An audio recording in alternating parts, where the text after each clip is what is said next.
عزیز طلبہ السلام علیکم ورحمۃ اللہ نحمدہ ونصلی ونسلم علی رسولہ الکریم۔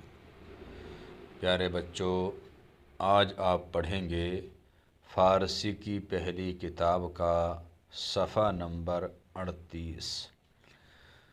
یہ لکھا ہوا ہے: سخن چوبہ شب گوئی، آہستہ و نرم گوئی، و چوبہ روز گوئی بہر سو نگاہ کن۔ بات جب رات میں تو کہے تو آہستہ اور نرمی سے کہے، اور جب دن میں تو بات کرے تو چاروں طرف نظر کر۔ کم خوردن کم کھانا، کم گفتن کم بولنا، کم خفتن عادت گیر، کم سونے کی عادت ڈال۔ ہرچہ بخود نہ پسندی بدیگراں ماں پسند۔ جو کچھ اپنے لیے تو پسند نہ کرتا ہو، دوسروں کے لیے پسند مت کر۔ کارہا با دانش و تدبیر کن، کاموں کو عقل مندی اور تدبیر سے کر۔ نا آموختہ استادی مکن، نہ سیکھے ہوئے کی استادی مت کر، یعنی جو کام تم جانتے نہیں اسے مت کرو، بغیر سیکھے استادی مت کر۔ بر مال کساں دل منہ، لوگوں کے مال پر دل مت رکھ۔ از بد اصلاں چشم امید وفا مدار، چشم امید وفا۔ برے لوگوں سے وفا کی امید مت رکھ۔ در ہیچ کار بے اندیشہ مشو، از بد اصلاں چشم امید وفا مدار۔ برے لوگوں سے وفا کی امید کی آنکھ مت رکھ۔ در ہیچ کار بے اندیشہ مشو، کسی کام میں بے فکر مت ہو۔ نہ کردارا کردہ مشمر، نہ کیے ہوئے کو کیا ہوا مت شمار کر، کیا ہوا مت گن۔ کار امروز با فردہ میفگن، آج کا کام کل پر مت ڈال۔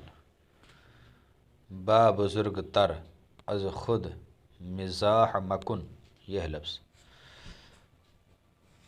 اپنے سے بڑوں کے ساتھ مذاق مت کر۔ با مردم بزرگ سخن دروز مگوئی، بزرگ لوگوں کے ساتھ اونچی آواز میں بات مت کہہ۔ حاجت مندارا نا امید مکن، ضرورت مندوں کو نا امید مت کر۔ جنگ گزشتہ یاد مکن، گزری ہوئی لڑائی کو یاد مت کر۔ مال خود با دوست و دشمن منمائی، اپنا مال دوست اور دشمن کو مت دکھا۔ خیشہ بندی از خیشہ مبر، رشتہ داروں سے رشتہ داری مت کاٹ یا مت توڑ۔ کسانے کے نیک باشند با غیبت یاد مکن، وہ شخص جو نیک ہوں انہیں غیبت سے یاد مت کر۔ با خود منگر پیش مردم انگشت دہان و بینی مکن۔ با خود منگر گھمنڈی مت بن، لوگوں کے ساتھ منہ اور ناک میں انگلی مت کر، انگلی مت ڈال۔ روبروئے کساں بدندہ خلال مکن، لوگوں کے آمنے سامنے دانتوں کا خلال مت کر۔ آب دہان و بینی بآواز بلند میں انداز، منہ اور ناک کا پانی بلند آواز سے مت پھینک۔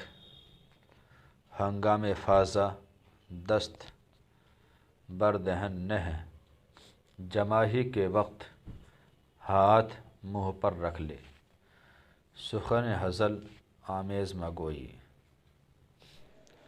بیہودہ بات مت کہہ۔